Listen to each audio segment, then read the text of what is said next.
Satu orang, satu malam, dan $1 miliar yang meruntuhkan fondasi ekonomi sebuah negara. Di barat, ia dipuja sebagai penyelamat demokrasi, sedangkan di timur, namanya dikutuk sebagai arsitek di balik kesengsaraan jutaan orang. Apakah George Soros benar-benar seorang filantropis yang idealis, atau sekedar spekulan ulung yang sedang memainkan pion-pion politik di Indonesia? Masyarakat terbuka atau open society adalah impian yang ia jual. Namun krisis finansial adalah jejak yang ia tinggalkan. Saat dana-dana asing mulai mengalir ke kantong-kantong aktivis di seluruh pelosok negeri, muncul satu pertanyaan krusial yang mengusik kedaulatan. Apakah kita sedang membangun demokrasi atau sedang membiayai kerusuhan yang telah dirancang dengan rapi? Untuk menjawab pertanyaan itu, kita akan bahas dalam video ini.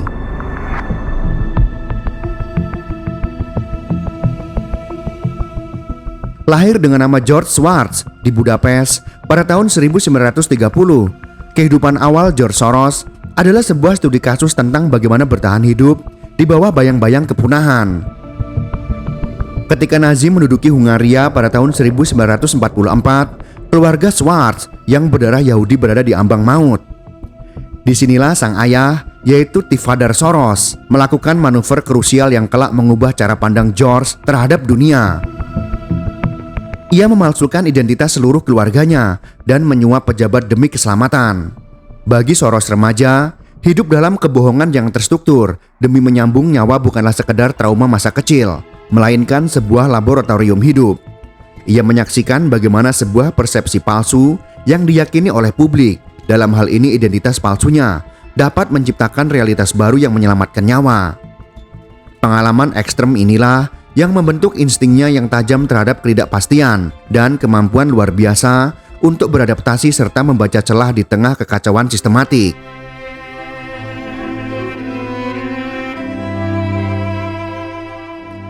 Pasca Perang Dunia Kedua, guna melarikan diri dari cengkraman komunisme yang mulai menyelimuti Hungaria, ia bermigrasi ke London pada tahun 1947.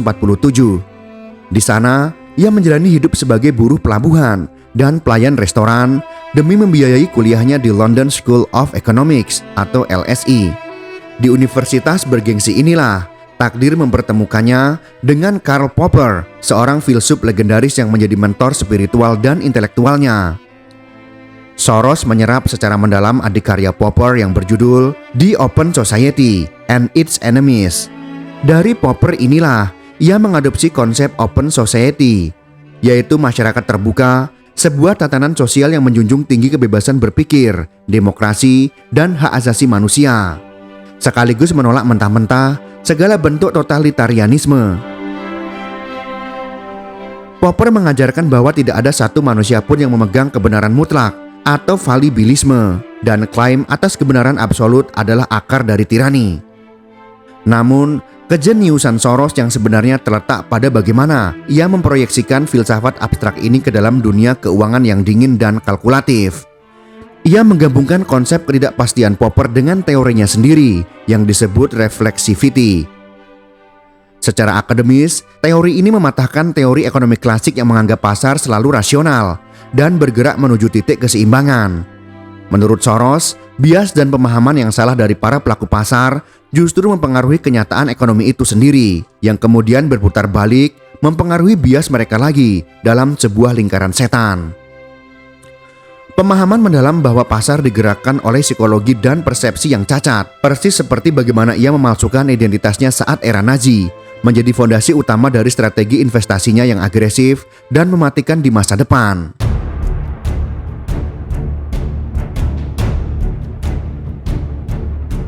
Jika filsafat adalah kompasnya, maka quantum fund adalah pedang bermata dua yang digunakan George Soros untuk membelah pasar global. Didirikan bersama Jim Rogers pada tahun 1973, hedge fund ini bukanlah sekedar wadah investasi konvensional, melainkan sebuah instrumen finansial yang sangat agresif. Soros tidak mencari stabilitas, ia berburu anomali dan kerapuhan sistem. Dengan menerapkan teori reflexivity-nya, ia mencari momen di mana persepsi pasar telah menyimpang jauh dari kenyataan. Lalu ia menghantam titik tersebut dengan modal raksasa. Puncak dari reputasi predator finansial ini terjadi pada tanggal 16 September tahun 1992. Sebuah hari yang kelak dicatat dalam sejarah ekonomi sebagai Black Wednesday atau Rabu Hitam. Kala itu, Inggris terjebak dalam mekanisme nilai tukar Eropa atau IRM, sebuah sistem yang memaksa Bank Sentral Inggris atau Bank of England untuk menjaga nilai pound sterling tetap tinggi agar setara dengan mark Jerman. Soros melihat sebuah kepalsuan. Ia yakin bahwa kondisi ekonomi Inggris yang sedang lesu tidak akan mampu menopang nilai tukar tersebut secara alami. Untuk menang besar, Anda terkadang harus berani bertaruh pada saat-saat di mana orang lain sedang ketakutan. Sebuah prinsip yang ia terapkan secara ekstrem. Ia melakukan short selling pound sterling dengan nilai yang fantastis, mencapai 10 miliar dolar Amerika Serikat. Ia meminjam pound dalam jumlah masif, menjualnya, dan menunggu nilai mata uang tersebut jatuh agar ia bisa membelinya kembali dengan harga yang sangat murah. Pada hari Rabu yang menentukan itu, Bank Sentral Inggris mencoba melawan balik dengan segala cara.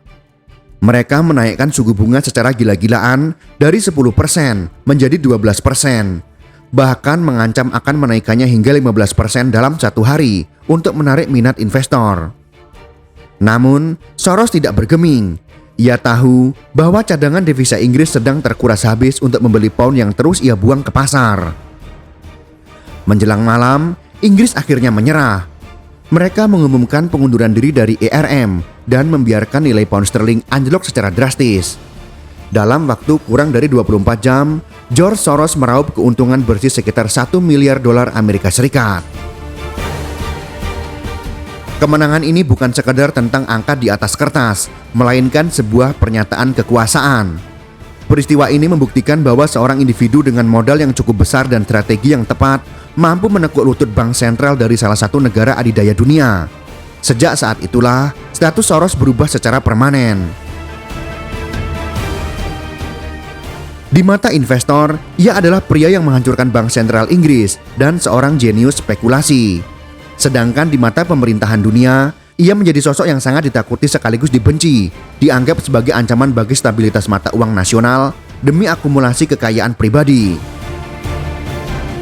Tragedi Rabu Hitam menjadi bukti nyata betapa rapuhnya kedaulatan ekonomi sebuah negara di hadapan arus modal global yang dikelola oleh tangan-tangan dingin seperti Soros. Jejak inilah yang kelak menciptakan ketakutan serupa ketika badai finansial mulai berembus ke arah Asia Tenggara beberapa tahun kemudian.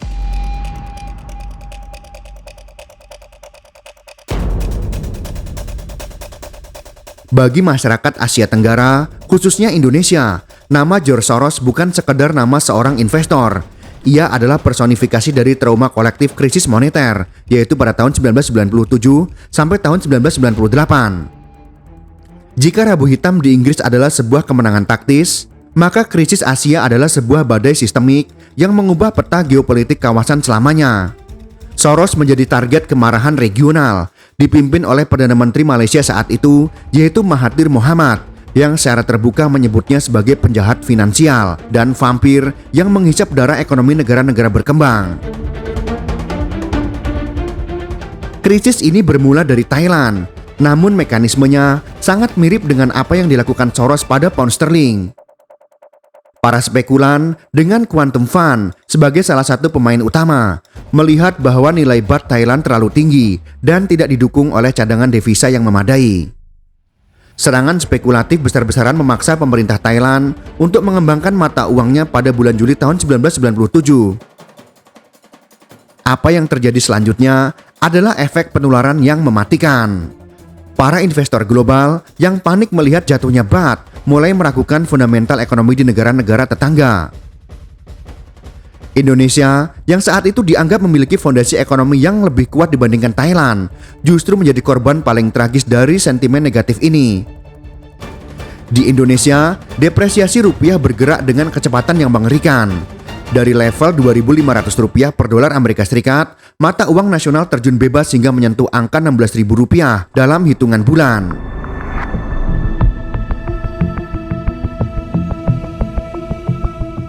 Dampaknya bersifat katastrofik, lumpuhnya sektor perbankan, yaitu hutang luar negeri dalam mata uang dolar membengkak berkali-kali lipat, membuat ribuan perusahaan bangkrut seketika. Kemudian terjadi gejolak sosial.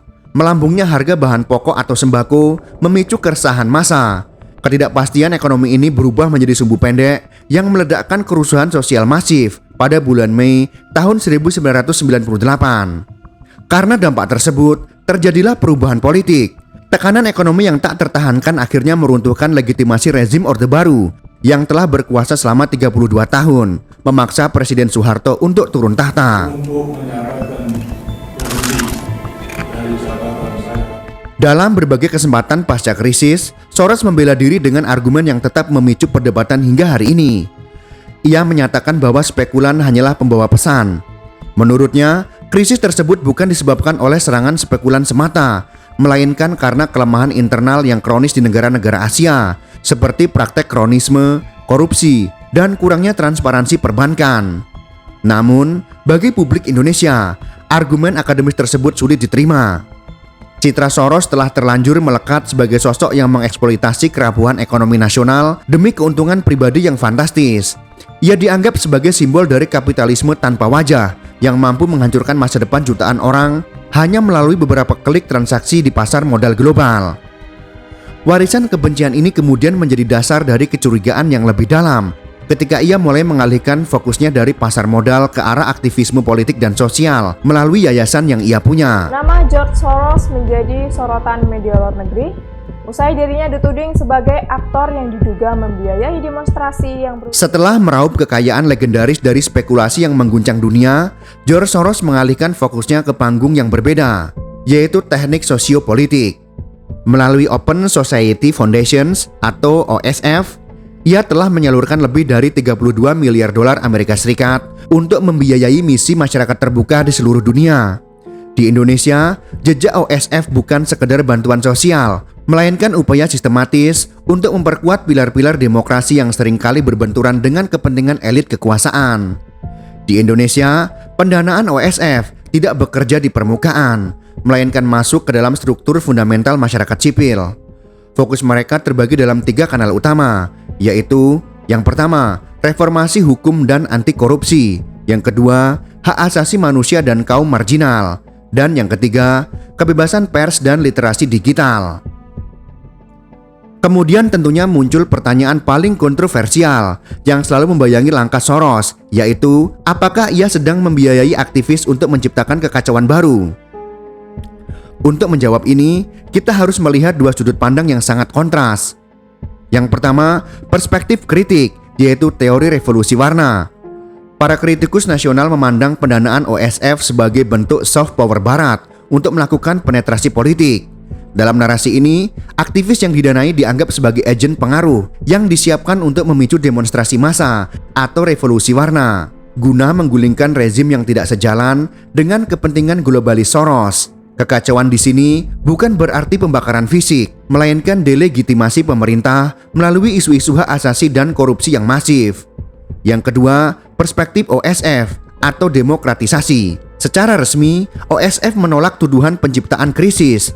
Bagi mereka, apa yang dianggap kekacauan oleh penguasa sebenarnya adalah dinamika demokrasi. Demonstrasi dan kritik tajam adalah tanda bahwa masyarakat sipil berfungsi. Mereka berargumen bahwa krisis justru muncul akibat korupsi dan otoritarianisme, dan OSF hanya memberikan alat bagi rakyat untuk menuntut pertanggungjawaban tersebut.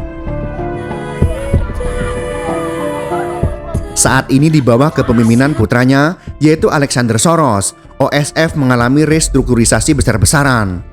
Fokusnya kini lebih tajam pada isu-isu perubahan iklim dan hak-hak digital dengan pengurangan keterlibatan langsung di beberapa wilayah. Namun, di Indonesia, kecurigaan itu tetap eksis. Hingga detik ini, tidak ada bukti hukum formal yang membuktikan bahwa dana OSF digunakan secara eksplisit untuk mendanai kerusuhan fisik atau sabotase ekonomi seperti pada tahun 1997. Sebaliknya, pengaruh mereka bekerja melalui meja-meja diskusi, draft undang-undang, dan kampanye di media sosial. Pertanyaan yang muncul kembali adalah, apakah ini termasuk intervensi asing atau dukungan tulus bagi demokrasi? Garis pemisahnya tetaplah abu-abu. Yang pasti, selama ketimpangan ekonomi dan ketidakadilan hukum masih ada, dana dari figur seperti Soros akan selalu menemukan celah untuk masuk ke dalam diskursus nasional, baik sebagai katalis perubahan ataupun sebagai pemicu polarisasi yang tajam. Dari pembahasan ini kita dapat menyimpulkan, George Soros tetap menjadi paradoks. Di satu sisi, ia adalah kapitalis murni yang memanfaatkan celah pasar tanpa ampun. Di sisi lain, ia adalah aktivis idealis yang ingin membongkar struktur kekuasaan absolut. Di Indonesia, ia akan selalu diingat dalam dua narasi besar, yaitu sosok yang mempercepat keruntuhan ekonomi pada tahun 1998 dan penyokong finansial di balik gerakan masyarakat sipil modern.